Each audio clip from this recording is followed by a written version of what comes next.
حضرت ابن عباس فرماتے ہیں کہ سیدنا ابو بکر رضی اللہ تعالی عنہ نے عرض کیا، یا رسول اللہ صلی اللہ علیہ وآلہ وسلم، میں آپ کو دیکھ رہا ہوں کہ آپ بوڑھے ہو رہے ہیں۔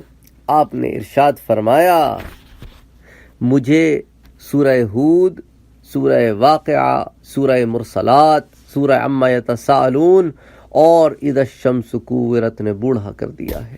اللہ اکبر۔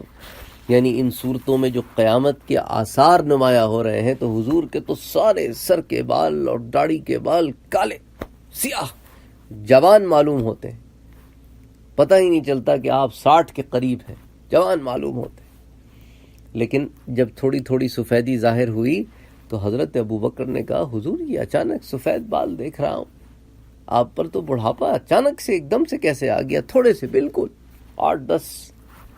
آپ نے کہا، مجھے ان صورتوں نے بوڑھا کر دیا۔ یعنی ان کے جو حالات ہیں قیامت کے، ان کو میں پڑھتا ہوں تو ایک کیفیت طاری ہوتی ہے۔ سبحان اللہ، سبحان اللہ۔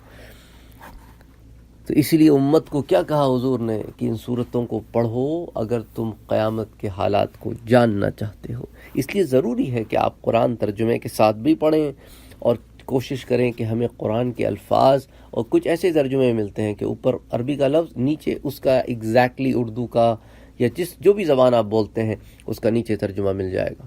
تو ورڈ ٹو ورڈ ٹرانسلیشن۔ پھر آپ کیا کریں، آپ ورڈ ٹو ورڈ ٹرانسلیشن کے ذریعے بہت کچھ لرن کرتے ہیں۔ اب آپ نے ایک جگہ پڑھا سما، اس کا مطلب ہے آسمان، تو جہاں جہاں سما آئے گا آپ کو پتہ چلے گا یہاں آسمان ہے۔ ارتھ، زمین، جہاں جہاں آئے گی آپ کو پتہ چل جائے گا یہ زمین ہے۔ تو اس طرح آپ اپنی ووکیبلری بڑھائیں۔ انا، میں، جہاں جہاں انا آئے گا وہاں میں۔ تو یہ جو ہے معاملہ اس طرح کریں تو انشاءاللہ تعالی قرآن پھر آپ کو سمجھ میں آنا شروع ہو جائے گا۔ اچھا، اس حدیث کو امام ترمذی نے روایت کیا ہے، اس کو شمائل الترمذی میں انہوں نے جمع کیا ہے، امام حاکم نے اس کو المستدرک میں جمع کیا ہے، اسی طرح دلائل النبوہ میں، شرح السنہ میں، اور اسی طرح جو ہے اس کو اور دیگر کتب حدیث میں، مجمع الزوائد میں، اور پھر در المنثور میں، اور کئی کتب حدیث میں اس کو روایت کیا گیا ہے۔ تو بہرحال کافی کثرت کے ساتھ یہ حدیث ہمیں ملتی ہے۔